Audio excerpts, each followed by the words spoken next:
Davie Forgaty. According to the Financial Review, which is a major publication in Australia, Davie Forgaty is ranked number 40 on the list of the young and rich entrepreneurs in Australia. Now, this guy went viral during the lockdown period, and his main product was a wearable blanket, and he was able to make 3 million sales worldwide. Now, I just want us to listen to the story of Davie Forgaty. I'm about to post this story, and I want you to be very keen on the details that he's revealing in his story, so that you can learn something about entrepreneurship. For me, I found Davie Forgaty through research. I was doing some research about Facebook ads, and I came across his videos. He's one of the highly ranked content creators in that niche of Facebook ads. So let us now look at his video. Let us listen to his story so that we can learn something. I want you to comment what is your biggest takeaway from the story of Davie Forgaty. 500 million. I was a very insecure kid. I was slightly pudgy, and now I'm on the Australian financial rich list under Margot Robbie. I have bought my dream home, bought my girlfriend her dream car. I don't actually like telling these stories. Sometimes I feel like they come off very, very arrogant, especially for people that don't know me, and I'm slightly introverted, but it is a really, really good story for young entrepreneurs to hear, and there's lots of lessons. So here it is. This is my story from $500 to 500 million in just 5 years. So I was born in not a huge city in Australia. It's called Adelaide.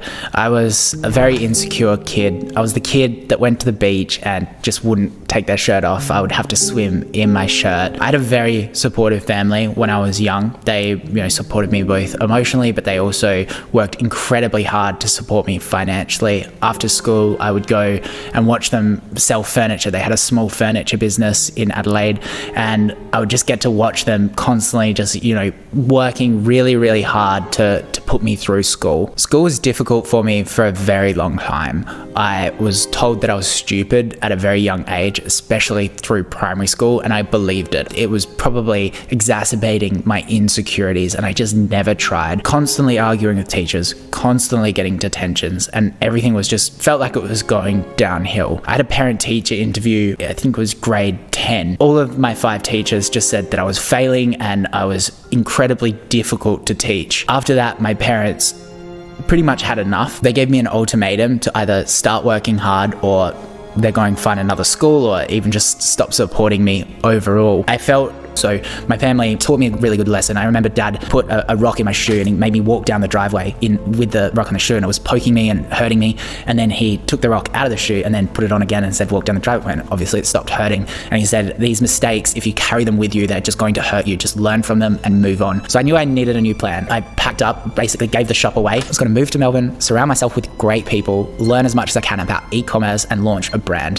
Hopefully this brand would make me a millionaire and make me financially free. I was working at the Fifth Watches doing Instagram management, influencer management, also learning photography, videography, Facebook ads, Google ads. It was an amazing time. I learned so much. I never gave up on launching my own business. At that time, I remember I launched a seasoning business while I was over there. I ordered 6 kilograms of parsley and delivered it to my house back in Adelaide. I remember getting a text from Dad when I was flying back, and he said, why are all of these herbs on my doorstep? I think that mixed with the 6 burner phones, he definitely thought I was a drug dealer for a very, very long time, because none of those businesses ended up working, and I was constantly flying back from Adelaide to Melbourne because I missed my friends and my girlfriend. Ended up spending all of my savings that I've made. I remember checking my bank account, I was back at $0. It felt like I was back at square one. I had $0, I was back living with my parents, but my mind and the knowledge that I had was just invaluable. All I needed now was a product that was just going to change my life. I was looking for products everywhere, testing everything, and then I came across an article on Facebook around how weighted blankets can help people with sensory disorders or insomnia. Naturally, I wanted to test it out, got every single blanket in the house, was on the couch, piled them up.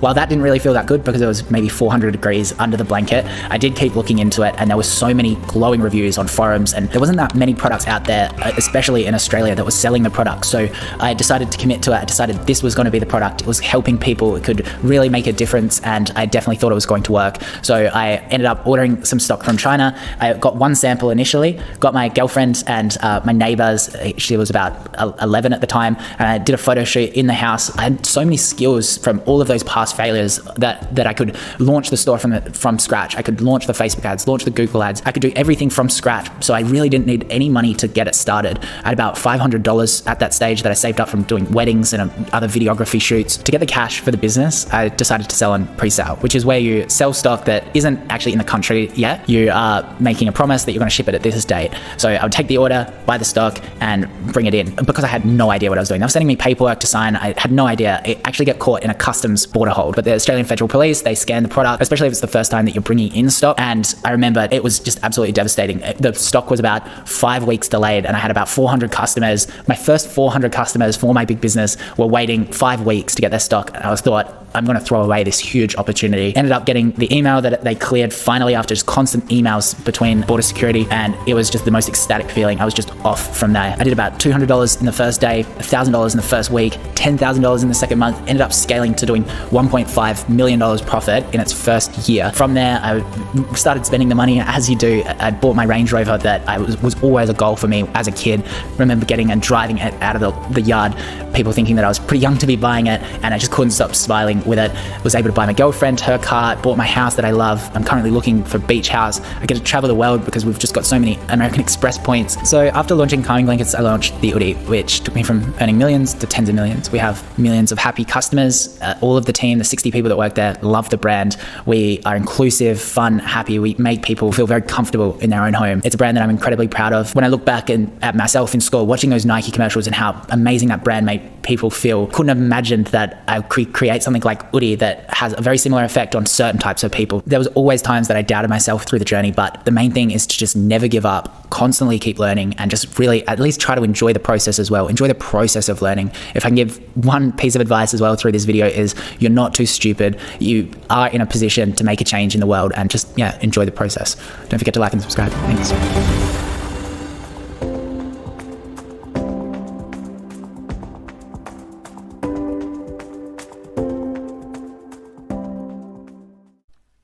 From the story of Davie Forgaty, I have 3 lessons that I've learned from this story. The story of David is quite interesting, and it's quite inspiring if you are a young entrepreneur. Lesson number 1, your background should not define you. You should not let your background to define you. If you come from a poor background, if your parents were poor, if your parents were not able, if you're not born from a rich family, you can still achieve your dreams in life. You can still live the best version of what you want in life. Okay? So your background should not define you. David had a very poor background. He has mentioned that his parents were business people, but they were struggling. They were owning a furniture business, but they were struggling to support him financially and emotionally. And this is why he never let his background to define him. Lesson number 2, failure is not permanent. David went through a series of failures. He failed in school. He came to university. He also hated university. Okay? In primary school, he was told he was stupid. Teachers had their own opinion about him. But eventually, he came to prove that he can be successful. David failed in business. He talks about failing in the business of flipping Instagram accounts. Okay, he also mentions about his failures when he was struggling trying to do the small businesses. Lesson number 3, surround yourself with successful people. it reached a moment. The defining moment was when David started surrounding himself with successful people, and it is through that particular instance in his life that he started experiencing massive success. He started learning lessons. He mentioned about learning skills such as Facebook ads, Google ads, photography. All these skills he applied to become successful. So, what are your lessons? What have you learned from the story of David Forgaty? Thank you so much, and I'll see you in the next one.